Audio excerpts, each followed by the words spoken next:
Hello guys, এটা আমার first blog. যদি কোনো ভুল ত্রুটি হয়ে থাকে তাহলে একটুখানি ম্যানেজ করে নিও।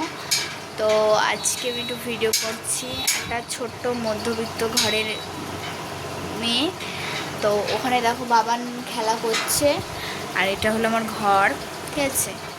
তো একটা ছোট ভিডিও করছি, তোমরা সাপোর্ট করো আর সাবস্ক্রাইব করতে ভুলো না, ঠিক আছে।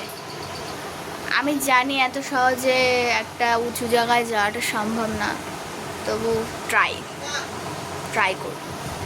আর তোমাদের ভালোবাসা পাওয়াটা অত সহজ না, তবু আমি চেষ্টা করব আমার সাধ্য পর্যন্ত, মানে আমার যতটা ক্ষমতা। তো যাই হোক, আজকের মতো একটুখানি ভিডিও, পরে আরও ভালো ভালো কন্টেন্ট দেবো। তো প্লিজ লাইক